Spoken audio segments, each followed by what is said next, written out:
ಒಂದು ರಾತ್ರಿ ಅರಣ್ಯದಲ್ಲಿ ಎಲ್ಲರೂ ಗಾಢ ನಿದ್ರೆಯಲ್ಲಿದ್ದರು.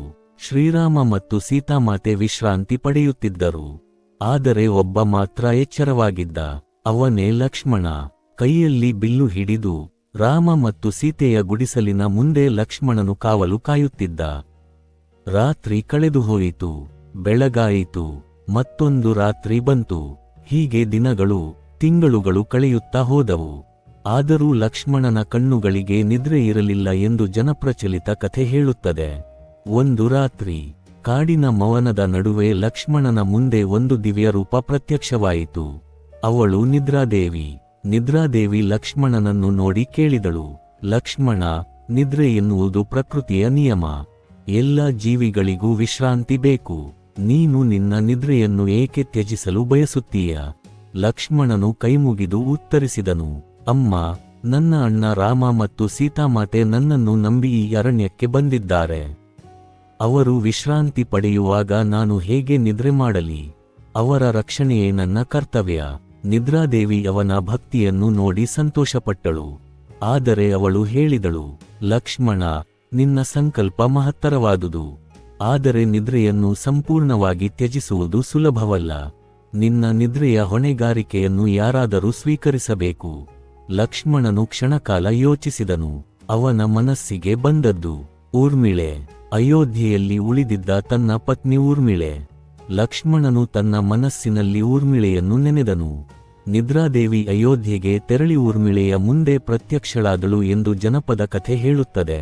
ಊರ್ಮಿಳೆ, ಲಕ್ಷ್ಮಣನು ರಾಮನ ಸೇವೆಗಾಗಿ 14 ವರ್ಷಗಳ ಕಾಲ ಜಾಗೃತನಾಗಿರಲು ಬಯಸಿದ್ದಾನೆ. ಅವನ ನಿದ್ರೆಯನ್ನು ನೀನು ಸ್ವೀಕರಿಸುವೆಯಾ ಎಂದು ನಿದ್ರಾದೇವಿ ಕೇಳಿದಳು. ಊರ್ಮಿಳೆ ಕ್ಷಣವೂ ಯೋಚಿಸಲಿಲ್ಲ. ನನ್ನ ಪತಿ ರಾಮನ ಸೇವೆಗಾಗಿ ತನ್ನ ಜೀವನವನ್ನೇ ಸಮರ್ಪಿಸಿದ್ದಾರೆ.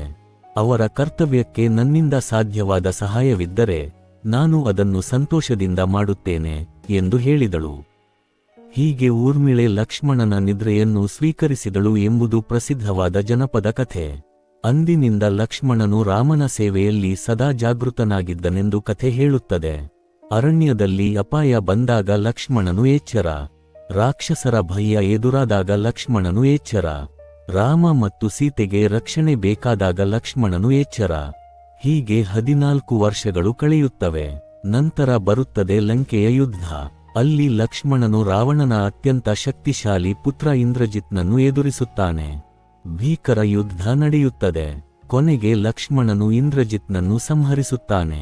ಆ ವಿಜಯದ ಸಂದರ್ಭದಲ್ಲಿ ಎಲ್ಲರೂ ಲಕ್ಷ್ಮಣನ ಶೌರ್ಯವನ್ನು ಕೊಂಡಾಡುತ್ತಾರೆ.